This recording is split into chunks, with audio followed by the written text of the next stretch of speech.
नमस्कार, कैसे हैं आप सभी लोग। आशा करें कि अच्छे होंगे और पढ़ रहे होंगे। तो सबसे पहले मेरे चैनल पर आपका स्वागत है। मेरा नाम है सुषमा। तो आज हम लोग पढ़ेंगे तार सप्तक के कवि भवानी प्रसाद मिश्र को। इसके पहले हमने प्रयोगवाद और तार सप्तक के अन्य कवियों को पढ़ा। तो आज पढ़ते हैं भवानी प्रसाद मिश्र को। इनका जन्म 1914 में हुआ, कहीं कहीं 1915 में है। शमशेर के समकालीन थे ये।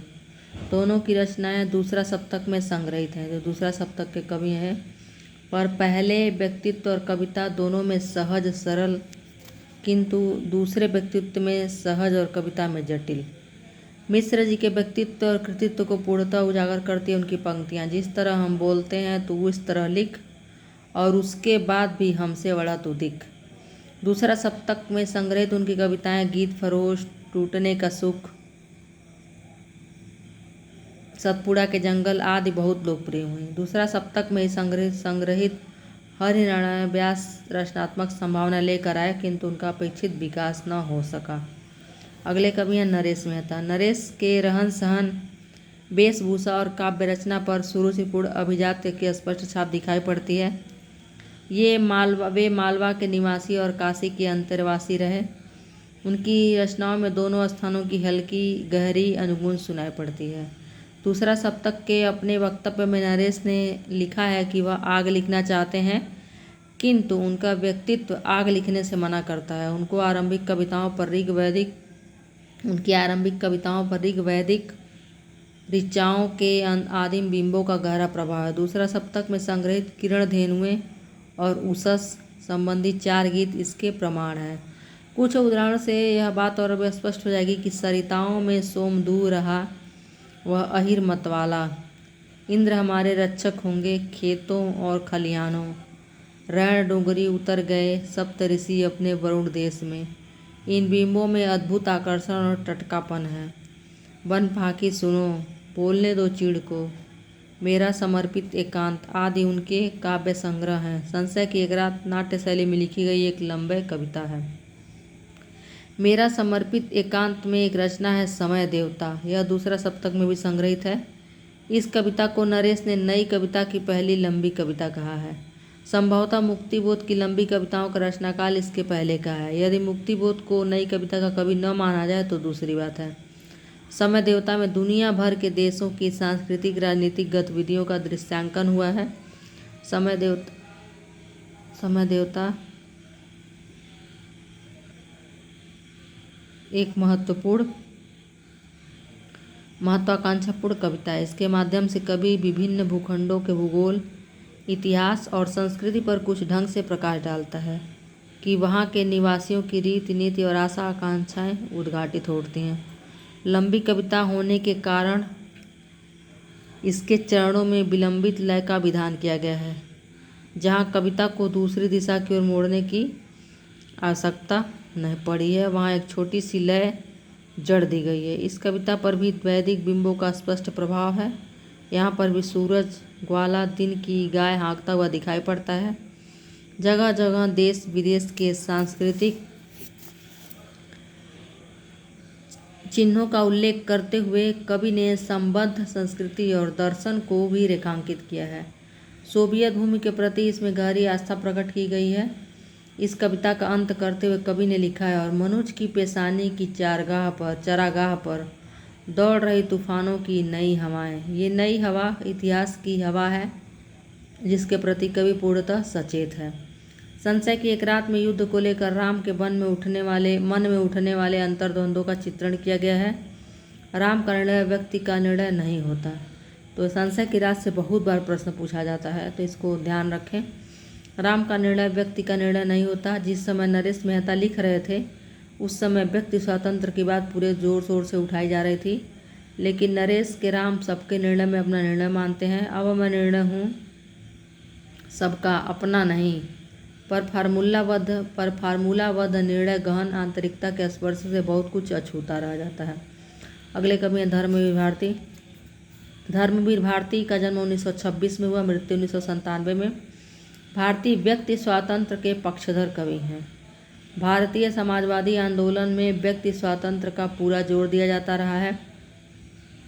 आवश्यकता से अधिक जोर देने के कारण सामाजिक विषय वस्तु बहुत कुछ छीड़ हो जाती है। व्यक्ति स्वातंत्र्य के साथ भारती ने व्यक्ति के उत्तरदायित्व को भी रेखांकित किया है, किंतु उनकी मुख्य प्रवृत्ति रोमानी है। अंधा युग को छोड़कर प्रायः सर्वत्र रोमांस का प्राधान्य दिखाई पड़ता है। उनका प्रारंभिक काव्य संग्रह ठंडा लोहा 1952 कैशोर भावुकता से पड़ा हुआ है। एक उदाहरण देखिए। अगर मैंने किसी के होठ के पाटल कभी चूमे, अगर मैंने किसी के नैन के बादल कभी चूमे, अगर मैंने किसी की मद भरी अंगड़ाइयाँ चूमी, अगर मैंने किसी की सास की पुरवाइयाँ चूमी।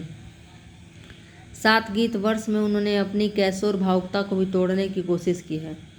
प्रभु, इस रस को, इस नए रस को क्या कहते हैं, जिसमें श्रृंगार की आसक्ति, जिसमें निर्वेद की विरक्ति नहीं, जिसमें बाहों के फूलों जैसे बंधन के आकुल परिरंभ, गाढ़ी तन्मयता के क्षण में भी ध्यान कहीं और चला जाता है। यद्यपि कवि ने यह नहीं बताया कि वह कहीं और कहाँ है, फिर भी वह श्रृंगार की आसक्ति के परे जीवन की सार्थकता की ओर संकेत करता हुआ प्रतीत होता है। दायित्व की खोज यहीं से शुभारंभ होती है। प्रमथ्यु गाथा इस संग्रह की एक लंबी कविता है। 7 गीत वर्ष में उन्होंने अपनी कैशोर भावुकता को, यह ठंडा लोहा से लिया गया है कविता। काव्य संग्रह ठंडा लोहा 1952 7 गीत वर्ष का है। प्रमथ्यु गाथा इस संग्रह की एक लंबी कविता है। प्रमथ्यु गाथा एक यूनानी मिथक है। प्रमथ्यु स्वर्ग स्थित द्यूपितर के आकाशचुंबी महलों से मनुष्य के हित में अग्नि चुरा कर लाता है। द्यूपितर ने प्रमथ्यु को कठोर दंड देने का निश्चय किया। प्रमथ्यु को एक शिलाखंड से बांध दिया गया। उसके हृदय मांस पिंड को नोच नोच कर खाने के लिए बूढ़े गिद्ध को तैनात कर दिया गया। इसमें प्रमथ्यु, द्यूपितर, जनसाधारण, अग्नि आदि अपना अपना व्यक्तित्व वक्तव्य देते हैं। प्रमथ्यु को विश्वास है कि उसकी पीड़ा की करुणा हर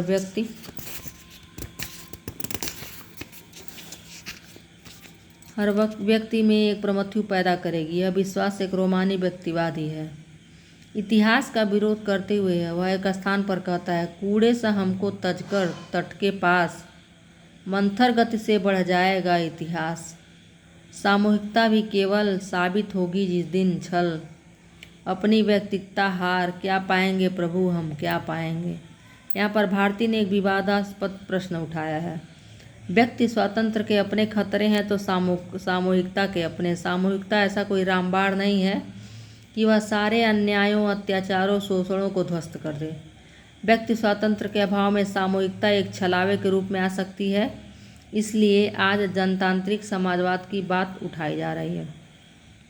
टूटा पहिया में व्यक्तिगता का समर्थन करता हुआ कवि कहता है, मैं रथ का टूटा पहिया हूँ, लेकिन मुझे फेंको मत। इतिहासों की सामूहिक गति सहसा झूठी पड़ जाने पर क्या जाने सच्चाई टूटे पहियों का आश्रय ले ले। यहाँ पर एक प्रश्न और उठता है कि व्यक्तिगता की झूठी पड़ जाने पर सच्चाई किसका आश्रय लेगी। कनुप्रिया अपनी संरचना में अत्यंत आकर्षक बन पड़ी है, इसमें संदेह नहीं है, किंतु इसमें भी इतिहास की गति को एक छलावा माना गया है। महाभारत के बाद कल्पना की गई है कि युद्ध की थकान से व्याकुल कृष्ण किसी आंचल की छाया में विश्राम पाने के लिए लौटेंगे। वह आंचल राधा का होगा। मैं पगडंडी के कठिनतम मोड़ पर तुम्हारी प्रतीक्षा में अडिग खड़ी हूँ कनु मेरे। कहना न होगा कि कवि की कनुप्रिया इतिहास के विरोध में खड़ी है। व्यक्तिगता पर एकांतिक बल देने के कारण किसी के आंचल की छाया में ही विश्राम मिलता है। तो यह थे धर्मवीर भारती। अब देखते हैं हम लोग कुंवर नारायण को। तो कुंवर नारायण का जन्म 1927 में हुआ, धर्मवीर भारती का 1926 में हुआ है। तो इसको ट्रिक बना के याद भी कर सकते हैं। कुंवर नारायण चिंतक कवि हैं। तीसरा सप्तक में कवि वक्तव्य से अपुष्ट हो जाता है। चक्रव्यूह क्या है, कुंवर नारायण जी का पहला काव्य संग्रह है। परिवेश हम तुम दूसरा, और आत्मजयी एक चिंतन परक प्रबंध विधान। यदि परिवेश हम तुम को बीच से हटा दिया जाए तो उनके चिंतन का विकास देखा जा सकता है। फिर भी चक्रव्यूह से आत्मजयी तक की यात्रा को विकास न कहकर छलांग कहना अधिक औचित्यपूर्ण है। तीसरा सप्तक में कवि का कहना है कि राजनीतिक मताग्रह कविता की समझदारी का बाधक है। उसे साहित्यिक स्तर पर देखना चाहिए कि राजनीतिक मताग्रह कविता की समझदारी का बाधक है, उसे साहित्यिक स्तर पर देखना चाहिए। कविता में अनुभव के प्रति तीव्र और विचारपूर्ण प्रतिक्रिया आवश्यक है। कवि को वैज्ञानिक की तरह तटस्थ होकर अन्वेषी प्रश्न उठाना चाहिए। पास्कल का एक वाक्य उद्धृत करता हुआ कवि कहता है, अनंत विस्तार का अटूट मौन मुझे भयभीत करता है।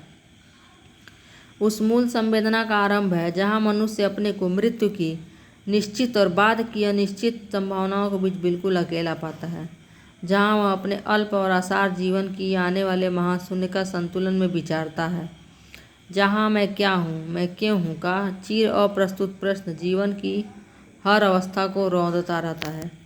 इस उद्धरण से उसका काव्यात्मक दृष्टिकोण क्रिस्टल की तरह स्पष्ट है। इस वक्तव्य में आत्मजयी के बीज भी मिल जाते हैं। चक्रव्यूह में रहना आदमी की नियति है, तो उसे तोड़ना उसका धर्म है। चक्रव्यूह काव्य संग्रह का केंद्रीय तथ्य यही है कि मैं नवागत का वह अजित अभिमन्यु हूँ, प्रारब्ध जिसका गर्भ में ही हो चुका, निश्चित अपरिचित जिंदगी के व्यूह में फेंका हुआ उन्माद, बांधी पंक्तियों को तोड़ क्रमशः लक्ष्य तक बढ़ता हुआ जयनाद। यहाँ पर जिंदगी का ही चक्रव्यूह नहीं है, कविता की भी बधी हुई पंक्तियाँ हैं। प्रयोगवाद, प्रगतिवाद, नई कविता, इनसे हटकर पूरी तटस्थता से कवि आज की मौलिक समस्या की तह में घुसता है। चक्रव्यूह में ही वह कहता है, पूज्य मिट्टी है मगर पत्थर नहीं, कर्मयोगी आदमी बंजर नहीं, मत इंसान को शिशुमेधियों से घेरो, उसे पूरी तरह तम से निकलने दो, आँख लेगा वह पनपकर विश्व का विस्तार अपनी अस्मिता में, सिर्फ उसकी बुद्धि को हर दास्ता से मुक्त रहने दो। दास्ता से मुक्त होकर, दास्ता चाहे विचारधारा की हो, काव्य परंपरा की, व्यक्ति सत्य के सही अन्वेषण के निकट पहुंचना चाहता है। परिवेश हम तुम में आत्मान्वेषण की उतनी ललक तो नहीं है, पर चक्रव्यूह से निकलकर वह जीवन के सर्जनात्मक लक्ष्य की ओर संकेत करता है कि या तो अ व स की तरह बेसबब जीना है या सुकरात की तरह जहर पीना है। वह समूह के साथ रहने का किताबी दावा नहीं करता, पूरी ईमानदारी से कहता है, मैं समूह से विच्छिन्न हूँ क्योंकि कुछ भिन्न हूँ। मुक्तिबोध उसे पीड़ित व्यक्ति चेतना का कवि कहते हैं, पीड़ित विवेक व्यक्ति चेतना का कवि कहते हैं। आत्मजयी में इसी चेतन की अभिव्यक्ति है। आत्मजयी की कथा वस्तु कठोपनिषद की यम नचिकेता कहानी पर आधारित है। उपनिषद काल, वैदिक काल के भौतिक, अब यहाँ से भी बहुत प्रश्न पूछा जाता है आत्मजयी से, बहुत सारे प्रश्न। आत्मजयी की कथा क्या है, आत्मजयी किसने लिखा है, कुंवर नारायण की रचना कौन सी है, यह किसकी कहानी पर आधारित है। इस वृत्ति में भौतिकता के विरुद्ध इसी प्रकार की प्रतिक्रिया व्यक्त की गई है, किंतु इसे जीने की सार्थकता या सृजनात्मकता से जोड़कर आधुनिक बना दिया गया है। नचिकेता को अपने पिता के वैभव और हिंसा से घृणा है, क्योंकि इनसे जीवन की सार्थकता नहीं मिल सकती। पिता वाजरसभा विवाद करते हुए पुत्र को साथ देता है, मित्र वे त्वाददान। नचिकेता प्रश्नाकुल उठता है, परीक्षाओं से भरा हुआ ये चीज़ें मेरी हैं, संबंधी मेरे हैं, धरा धाम सखा बंधु पिता नाम वर्तमान मुझ में है, मेरे हैं, मुझसे हैं, अनजाने पहचाने माने बेमाने सब मेरे हैं, मैं सबका हूँ, लेकिन मैं क्या हूँ, मैं क्या हूँ, मैं क्या हूँ, मैं क्या हूँ, मैं क्या हूँ की प्रतिध्वनियाँ बार बार उठती रहती है। इसी को अस्तित्व बोध कहता है। नचिकेता आत्महत्या का प्रयास करता है, लेकिन वह विफल होता है। स्वप्नावस्था में भूत और भविष्य देखता है, यम से साक्षात्कार होता है। वह कहता है, शक्तिशाली प्रकृति मेरे अनुकूल हो। मनुष्य कहता है, अरे मुझे समृद्धि चाहिए, वंश की वृद्धि चाहिए, यश प्रसिद्धि चाहिए, स्वर्ग की निधि चाहिए, चाहिए चाहिए। बोल नचिकेता, तुझे क्या चाहिए। इन्हें अस्वीकार करके वह आत्मज्ञान मांगता है, पाता है। इस मिथक के सहारे भीतर, बहुत भीतर बैठकर यह ज्ञान प्राप्त करता है, क्योंकि जो कुछ है वह भीतर है। अब वह मृत्युंजय हो जाता है। यह आत्मज्ञान औपनिवेशिक आत्मज्ञान से भिन्न नहीं है, भौतिक जीवन के विरोध में आधुनिक हो जाता है। लेकिन वह है क्या? एक विराट अमूर्तन। मुक्तिबोध शीर्षक के अंतर्गत कवि कहता है, अपनी अपूर्व रचना में एक कलाकार ईश्वर की तरह अनुपस्थित अथाह समय में जीऊँ, केवल आत्मा, अमरत्व और आश्चर्य, महाशून्य में निर्वासित अपने ही सपनों को गिराता बनाता घातक श्रद्धाओं के बीच नैसर्गिक, अनुपम, अद्वितीय। इस पर अस्तित्ववाद का प्रभाव नहीं के बराबर है। कुछ जगहों पर अस्तित्ववादी शब्दावली अवश्य है, पर अस्तित्ववादियों का मृत्युबोध, प्रामाणिक जीवन बोध यहाँ नहीं है, न हेडेगार के अर्थ में, न कामू के अर्थ में। आत्मा की स्वायत्तता, आत्मज्ञान उपनिषदों का विदेहवाद है। शरीर सापेक्ष होकर भी निरपेक्ष, यह आत्मवाद सार्वभौम आत्मवाद आज के संदर्भ में अप्रासंगिक हो जाता है। यह आत्मवाद अज्ञेय के आत्मस्वाद के आसपास पड़ता है। भाषा शैली पर भी अज्ञेय का प्रभाव है, नैसर्गिक, अनुपम, अद्वितीय। कहीं कहीं मुक्तिबोध के बिंबों जैसे भयानक बिंबों का भी प्रयोग हुआ है। अपने सामने की कविताएं समय संदर्भित होने के कारण सार्थक और प्रासंगिक हैं। रूपात्मक नव्यता के चक्कर में पड़ना उसे गंवारा नहीं है। तो यह थे कुंवर नारायण। तो अगले वीडियो में पढ़ेंगे हम सर्वेश्वर दास सक्सेना और अन्य कवियों को। तब तक के लिए मिलते हैं। तब तक के लिए खूब मन लाकर पढ़िए। धन्यवाद।